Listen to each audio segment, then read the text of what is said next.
ಮಾತೊಂದು ಹೇಳಿದರು. ಅವರು ಹೇಳಿದರು ಸಾಹೇಬರು ಹೇಳಿದರು ಕೊನೆಯದಾಗಿ ನಿಮ್ಮ ಮುಂಚೆ ನಿಲ್ತಾ ಇದ್ದೀನಿ ಒಂದು ಮಾತು ಹೇಳಿದರು. ರಮೇಶ್ ಸಾಹೇಬ್ರ ಬಗ್ಗೆ ನಮಗೆ ಯಾರಕ್ಕೆಲ್ಲ ಅವ್ರ ಬಗ್ಗೆ ಗೊತ್ತೋ ನಮಗೆ ಗೊತ್ತು. ಅವರು ಕೊನೆಯ ಉಸಿರಿರುವ ತನಕ ಅವರು ಪಬ್ಲಿಕ್ ಸರ್ವಿಸ್ನಲ್ಲಿ ಇರ್ತಾರೆ. ಅವರು ಎಲ್ಲ ಜನಕ್ಕೂ ಕೆಲಸ ಮಾಡುವುದು ಅವ್ರ ಬ್ಲಡ್ಡು. 50 ವರ್ಷ ಈ ಕೆಲಸ ಮಾತ್ರ ಮಾಡಿದ್ದಾರೆ. ಅದಕ್ಕೆ ನಾನು ಬರುವಾಗ ಧೀರಜ್ ಅವರಲ್ಲಿ ಹೇಳಿದ್ದೀನಿ, ನಾವೆಲ್ಲ 18 ಇಯರ್ಸ್ನಲ್ಲಿ ಓಟ್ ಹಾಕ್ಲಿಕ್ಕೆ ಹೋಗಿದ್ದೀವಿ. ಅಣ್ಣ 18-19 ಇಯರ್ಸ್ನಲ್ಲಿ ಇವರು MLA ಆಗಿಬಿಟ್ಟಿದ್ರು. 50 ವರ್ಷ ಅದೇ ಥರ ಇದ್ದಾರೆ. ಸೊ ಮತ್ತೊಮ್ಮೆ ಸರ್, ವಿಜಯಪುರ ಭಾಳ ತಯಾರಾಗಿದೆ. ನಮಗೆ 75% ಈ ಬಾರಿ 75% ಈ ಬಾರಿ ನಿಮಗೆ ಓಟ್ ಹಾಕ್ತಾರೆ. ಒಂದು ರೆಕಾರ್ಡ್ ಮಾರ್ಜಿನ್ನಲ್ಲಿ ನೀವು ಗೆದ್ಕೊಂಡು ಬರ್ತೀರಾ. ನೀವು ಪಾರ್ಲಿಮೆಂಟ್ನಲ್ಲಿ ನಿಮ್ಮ ಕಾಲು ಹಿಡಿಯುವಾಗ ಇಡೀ ಪಾರ್ಲಿಮೆಂಟ್ನಲ್ಲಿ ಮಾತಾಡ್ತಾರೆ, ಎಷ್ಟು ಒಳ್ಳೆಯ ವಿಜಯಪುರ ಜನ ಈ ಮನುಷ್ಯಕ್ಕೆ ಮತ್ತೊಮ್ಮೆ ಒಂದು ಅವಕಾಶ ಕೊಟ್ಟು ಒಂದು ದೊಡ್ಡ ಒಂದು ಸಂಖ್ಯೆಯಲ್ಲಿ ಗೆಲ್ಲಿಸಿ ಕಳಿಸಿದಾರೇನೋ.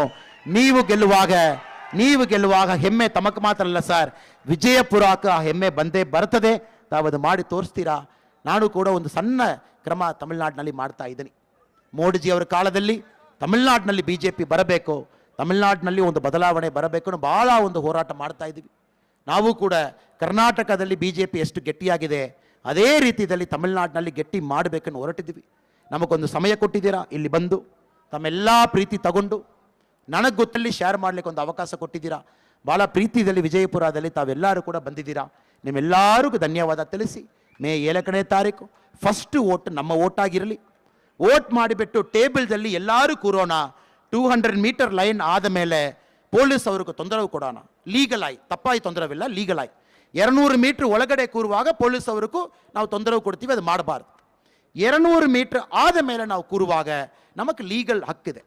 ನಾವು 200 ಮೀಟ್ರ್ ಆದ ಮೇಲೆ ನಮ್ಮ ಟೇಬಲ್ದಲ್ಲಿ ಓಟ್ ಹಾಕಿಬಿಟ್ಟು ಒಂದೊಂದು ಬೂತ್ನಲ್ಲಿ ಬಂದು ನಾವು ಕೂತ್ಕೊಳ್ಬೇಕು. 50 ಜನ, 100 ಜನ, 150 ಜನ, 200 ಜನಕ್ಕೆ ಹೋಗ್ತಾರೋ ಅವ್ರಿಗೆ ನಾವು ಬೆಂಬಲ ಕೊಡಬೇಕು.